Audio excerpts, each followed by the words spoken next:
So many wires! So many wires!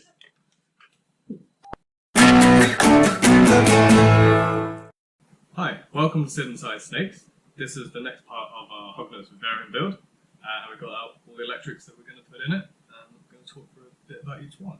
Yeah. So let's start talking about light. Let's go your end of the table first. Yeah. So what have we got here then, Sid? So we've got an Arcadia Pro T5 UVB kit. The bulb is a 6% sort of forest UVB bulb for, as I said, hognoses, so they don't need the intensity of basking. And very importantly for snakes, I've got a guard to go around it so they don't get into mischief and pull it down, hurt themselves on the light fitting. With these, with the lights, I notice we've got the 6% bulb here. You get all sorts of different bulbs. Working out which bulb is really, really important, isn't it? And it's kind of dependent on height. Yeah. How would you go about working out which bulb you need? So it'll be two things. It would be the height from the light to the animal, and it would be the species of animal, what sort of natural light they'll be finding in the wild.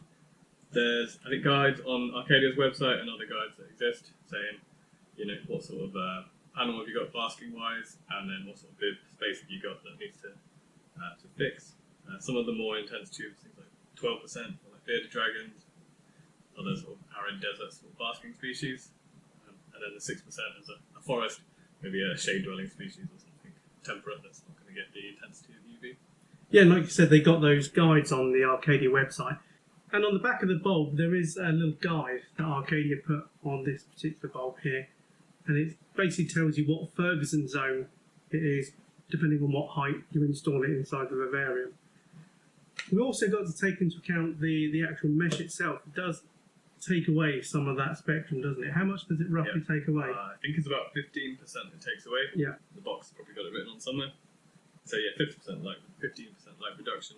So take that into account when you're looking at the numbers. Absolutely, yeah. Size. Absolutely. And these guards are really good. They've actually got little hinges on them. We're going to show you that on the installation as well. And these Pro T5 units, they can kind of link together as well. So that's a really cool feature as well. So you only need one plug socket if you've got multiple lights, essentially. The other thing we can consider about with these Pro T5 kits is how we're going to install them. You know, we've got these boas here. We can talk about light shade methods. Tell us about light shade methods, Sid. Yeah, so as well as a heat gradient, which we'll talk about later, I always provide a light gradient. So I tend to put the most intense light near the heating at that end, the hot end, so it's both hot and light, and then as the temperature gradient goes down, so does the light gradient. So you go from hot and bright to cool and shady. Yeah. And also, you know, these bulbs don't last forever, do they? No. I think Arcadia recommends changing these every 12 months. Although if you've got a solar meter, you can sort of monitor the health of your own bulb and change it when it needs changing. Absolutely. So yeah, we'll show you how to install all this using this light shade method, and we'll show you a little solar meter as well. You can also check our other videos out with the Arcadia light installation video. That's really cool. Let's talk about how we heat our vivariums. There's multiple different ways that we can heat a vivarium. You know, we talked about, you know, radiant heat panels maybe, and we've got ceramic heat emitters, we've got DHPs, which we're going to install in this particular build. What's the advantages and disadvantages of all these? Yeah, so there's a lot of, well, the sun kicks out a natural set of heat, different wavelengths, sort of provide different usage of heat. So the deep heat projectors are infrared A and B, which is the most usable to the animal. It will penetrate the skin a short way down, warm them up nice and efficiently. Yeah. It's really good technology from Arcadia. We've been playing around with them here at Sid Si Snakes with our hognoses. You can get the 50 watt and the 80 watt. We actually use the 80 watt ones. They're slightly higher vivariums. And they tend to respond quite well with the little hognoses. So it's a nice bit of technology to look into. They are a bit more expensive than the CHEs, a little marginally. Yeah, I think they last a long time as well, as do the CHEs. Yeah, they tend to last a long time. We haven't had any problems with them. They don't emit any light, do they? No, very little visible light, so it's all in the infrared spectrum that we can't see. But what reptiles can see into that infrared spectrum. Yeah, and unlike a lizard, you know, we were installing it for a snake. You can put halogens in, but obviously if you've got halogens, you might need supplemental heating with either ceramic or DHP or RHP or anything like that. But, you know, we're not after that really intense basking spot. It's more of a nice heat column rather than like an Aki build or a bearded dragon build where they're really going to appreciate that halogen bulb and use that to its fullest extent. Going into how we're going to moderate that heat, we've got various different types of thermostats we can talk about. We've got on-off thermostats, we've got dimming and pulse. What are the differences between all these thermostats? So, like I said, the on-off thermostat is very much as it says. It reaches the temperature, turns itself off. As the temperature cools, once it gets below that temperature, it turns back on again. So you constantly get a rise and fall in the temperature. The pulse, the thermostat's a little bit more sophisticated. So as the temperature is approaching or reducing away, it will sort of increase the pulse of the heat that it'll do. You can't use this with visible light bulbs because they'll just flicker light around your room. Yeah. And then the dimming thermostats are even more sophisticated. Now will just dim sort of up and down the power. So you can use this with visible bulbs as well. So what we're going to be using with this build is the DHP. Despite it not actually emitting a full spectrum of light, there is an element in there which does generate a slight bit of light. So Arcadia don't recommend using a pulse or on-off thermostat. We are going to use a dimming thermostat, which leads us on to this. Yep. So what we've got here, Sid. A very classic Haberstat day-night thermostat. It will do the dimming of the heat during the day, and then it's got a nighttime set point as well. So you either turn it off or turn it right down at night, which I think is very important for temperate species, especially that the temperature drops at night, so they have a day-night cycle in the heat as well. You can avoid that really hot spot. Yeah, it really is effective for that as well. We can use a normal dimming thermostat, and obviously this is slightly more expensive. There are other thermostats on the market, something like the we've got the microclimate, with the Evo series. Yeah, they're fantastic.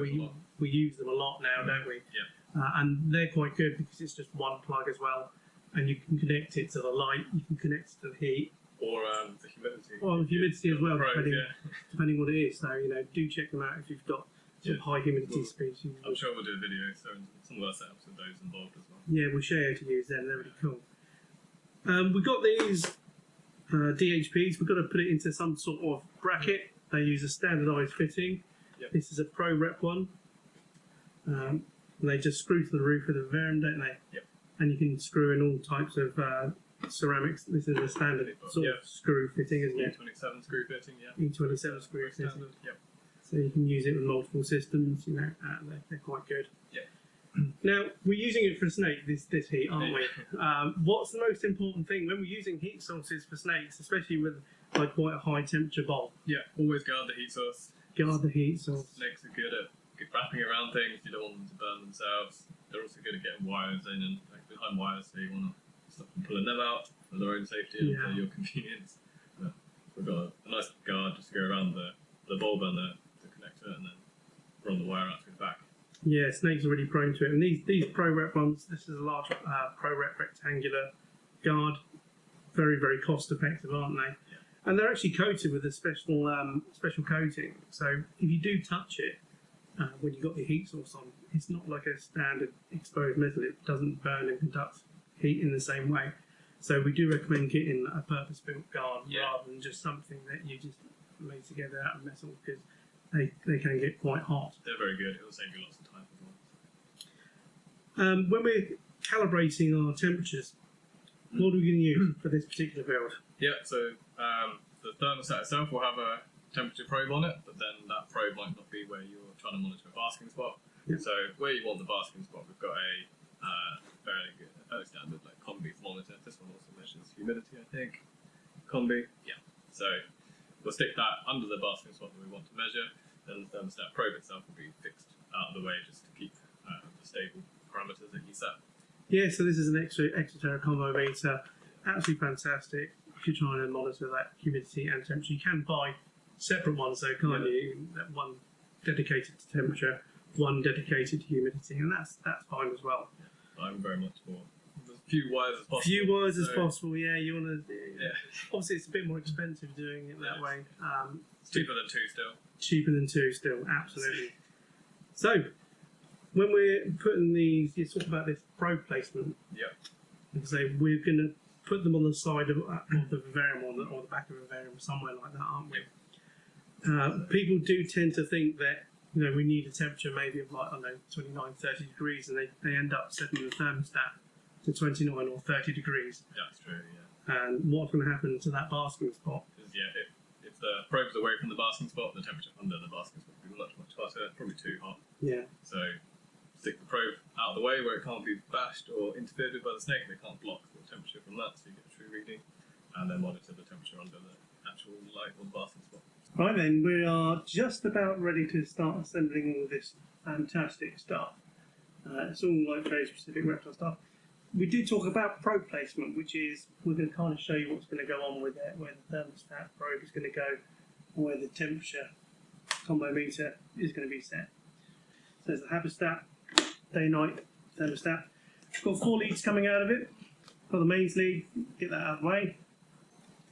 Heater lead, that's where the socket plugs in. This is the most important one that we're going to worry about at the moment.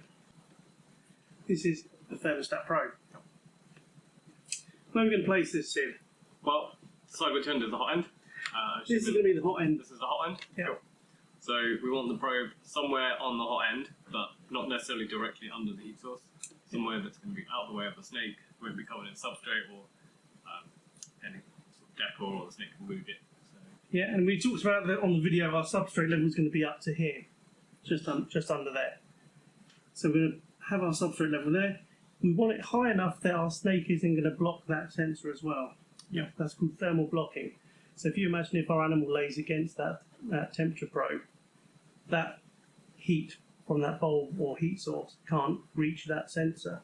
So that is going to think it's a cool spot, and then all of a sudden temperature comes up. And the heat on full. You end up Very hot basking spot. very hot basking spot, yeah, cooking your animal. So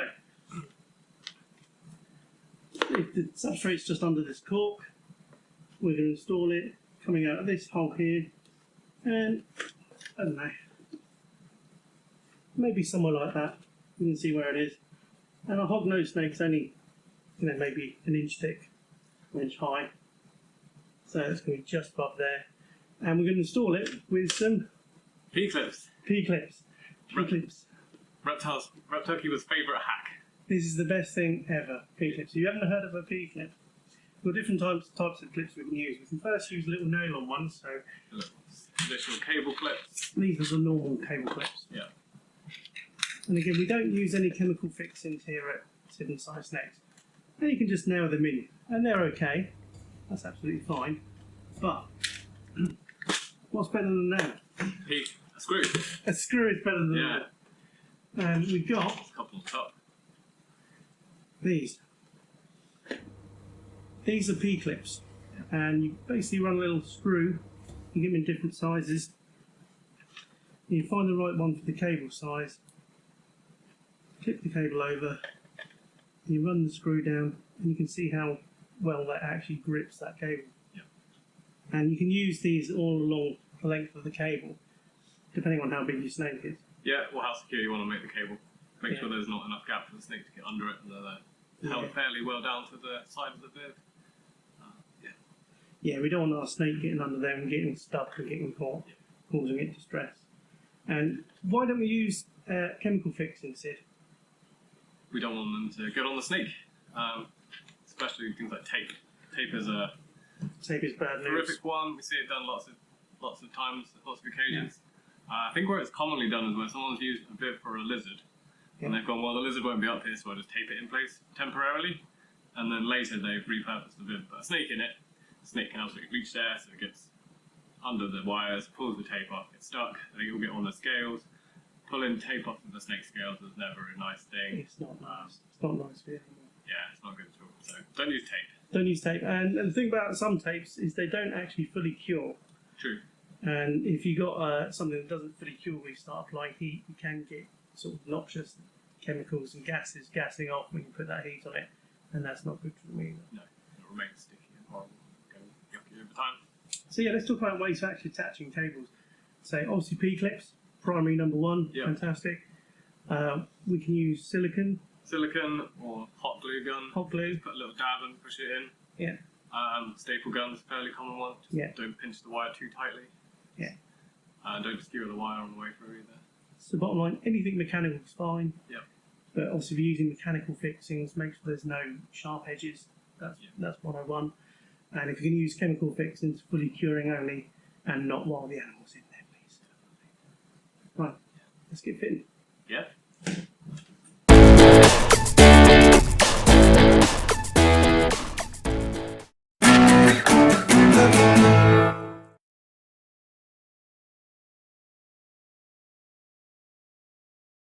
Position. You in? Think so. Yeah. Scoot down more. Down more. Scoot, you've got the top of your head missing. What Arcadia recommend is don't use on-off or dimming with this. Or pulse. Yes,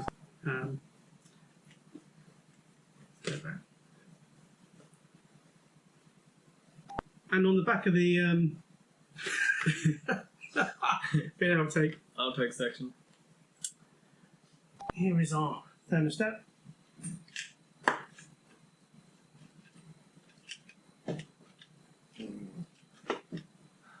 Cut to that. I should have thought about this before. There's a lot of wires on the There's a lot thermostat. of wires. So many wires! So many wires!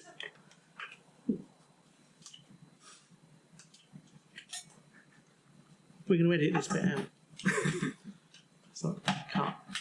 Not the wires, but just the scene. I mean, it'd be easier if the wires were cut, wouldn't it? At least for this stage. Never work with animals or children. We haven't got any children, but plenty of animals.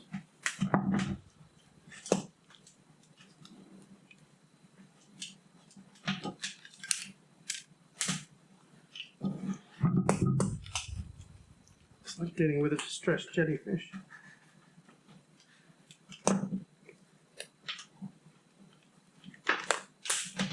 I mean, they're generous with their wires, so you can fit it and like have the wires in exactly where you want them. There's no need to go. The wires are too short.